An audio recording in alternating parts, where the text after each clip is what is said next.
How many times have we all heard, you have your health, you have everything?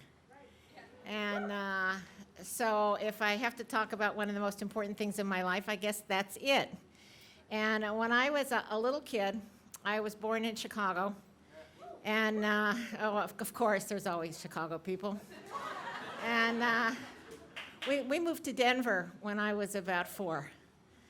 And about the time I hit 7, I started to grow this really ginormous goiter. And nobody could figure out why. And because this was a long time ago, they didn't know a lot about soil. So it turned out that the whole Midwest was called the goiter belt because there was no naturally occurring iodine in the water, in the soil. And so they cut it out, and nobody had operated on someone so young. So they sent us to Mass General, and I think it gave my mom some relief from my 3 brothers, and but she was there with me. Anyway, so I guess health has been like a really big deal for me always, because I was a sick kid and never seemed to be able to get on top of it. And it's probably why my first profession wound up to be medical. And about some years later, I moved to New York City. I was working in a hospital there. And my roommate, get this, married a guy from San Luis Obispo. And I lost my apartment in New York. So I had to move somewhere. So if you're going to move, you may as well move far. I moved to Israel.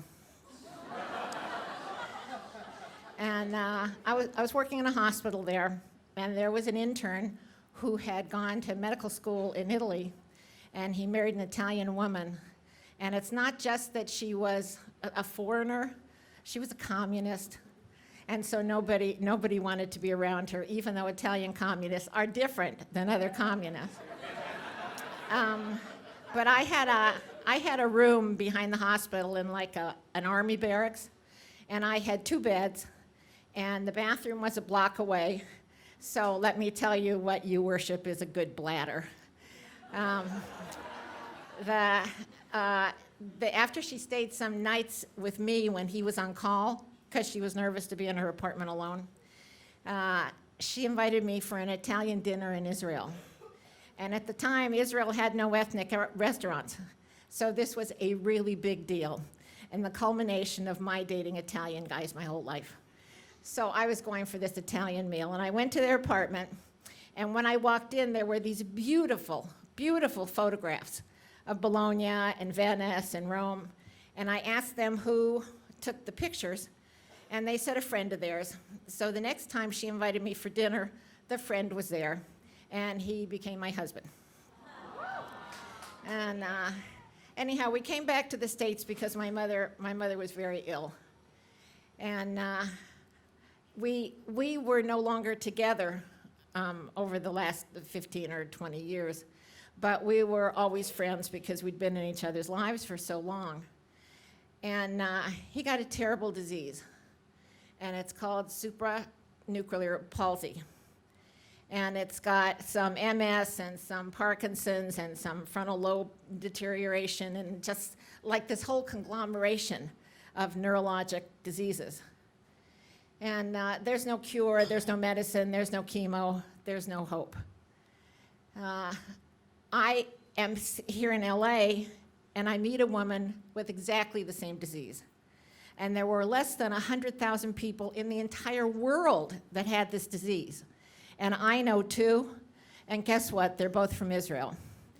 So because of my getting the goiter because I grew up in Chicago, I'm thinking that there must be something in the soil in the Middle East, something in the soil or something left out of the soil in the Middle East.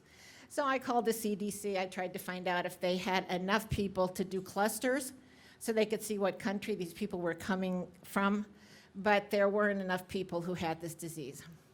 So he died, and I guess if anything that I can leave you with, your body will only forgive so much of what you do to it. At some point, your body will tell you to fuck you, you're on your own. So I can just tell you, there isn't anything more important in the world than your health.